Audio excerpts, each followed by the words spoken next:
দর্শক, পরিস্থিতি এখন এমনই নাজুক যে আগামীকাল ওসমান হাদির জানাজাকে ঘিরেও শঙ্কা রয়েছে নানা রকম। কি হতে পারে? প্রচুর মানুষ জড়ো হবে ঢাকায়, তারপর আবারও কি গোলযোগের সূত্রপাত হবে? দর্শক, আমরা এই বিষয়ে একটা ছোট্ট বিশ্লেষণ করি।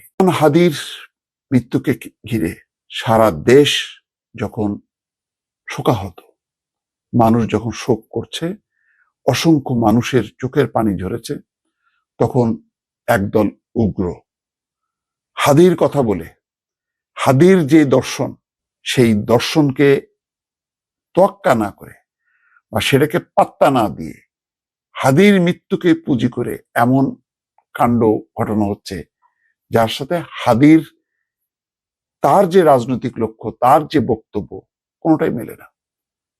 ইতিমধ্যে দেখেছেন যে হাদি প্রথম আলো সম্পর্কেই মৃত্যুর কিছুদিন আগে বলেছে যে প্রথম আলোর সামনে কেন প্রতিবাদ সমাবেশ হচ্ছে?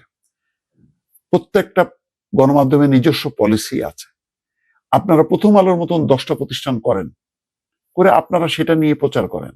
তার মানে হচ্ছে প্রথম আলোর সামনে যে গত 1 বছরে নানা ভাবে সমাবেশের নামে কেউ কেউ হামলার চেষ্টা করেছে, সেটার প্রতিবাদ করেছে। কিন্তু দেখা গেল ওই হাদির কথা বলি ডেইলি স্টার ভাঙা হলো, প্রথম আলো ভাঙা হলো, পোড়ানো হলো, ছায়ানট পোড়ানো হলো, তারপর তাণ্ডব লীলা সারা দেশে ছড়িয়ে পড়লো।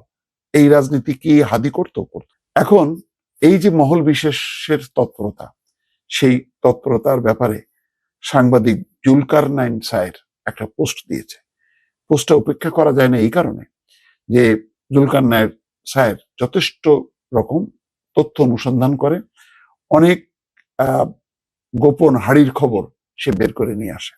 অতীতে নিয়েছে, নিশ্চয়ই জানেন যে শেখ হাসিনার সেই ঐতিহাসিক ডকুমেন্টারি আল জাজিরাতে প্রকাশ হয়েছিল যে মানে জেনারেল আজিজের সাথে যেই চক্র দুর্নীতিতে নিমজ্জিত ছিল সেই ব্যাপারে। জুলকারনাইন সায়ের জানাচ্ছেন, আগামীকাল ওসমান হাদির জানাজাকে কেন্দ্র করে সারা দেশ থেকে ঢাকায় লোক জড়ো করে বিপ্লবী সরকার গঠনের ষড়যন্ত্র করছে একটা চক্র।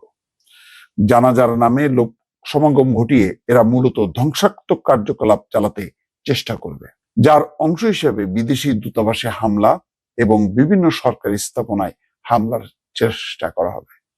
এরই ধারাবাহিকতায় 31 ডিসেম্বর গুম কমিশনের মাধ্যমে আরো কিছু সামরিক কর্মকর্তার নাম ঘোষণা করে সার্বিক পরিস্থিতি আরো জটিল করে তোলার চেষ্টা করবে সেই একই চক্র। গুম এবং খুনের মতো নিন্দনীয় অপরাধের সাথে জড়িতদের যথাযথ বিচারের কোনো বিকল্প নেই, কিন্তু সেটা দেশের উদ্ভূত রাজনৈতিক পরিস্থিতি বিবেচনায় নিয়ে করা উচিত। দর্শক, বুঝতে পারছেন যে নানা অজুহাত তোলা হবে, যেমন বলাই হচ্ছে যে ভারতের সাথে সম্পর্ক বিচ্ছিন্ন করে দাও। তার মানে ভারতকে ইনভাইট করা হচ্ছে যে তোমরা আসো, তোমরা অ্যাটাক করো। অথচ আমাদের সেই ভারতকে রোখার মতন সেই সামরিক শক্তি কতটুকু সেটা সবাই জানে, কিন্তু বারবার উস্কানি দেওয়া হচ্ছে। এবং এই কারণে আজকে একটি খবর দেখলাম যে সীমান্ত এলাকায় ভারতের সেনাবাহিনী পর্যবেক্ষণ করছে এবং বাংলাদেশ দূতাবাস হাইকমিশন থেকে বলা হচ্ছে যে বাংলাদেশের পরিস্থিতির উপর ভারত তীক্ষ্ণ নজর রাখছে। তাহলে কি দাঁড়াচ্ছে?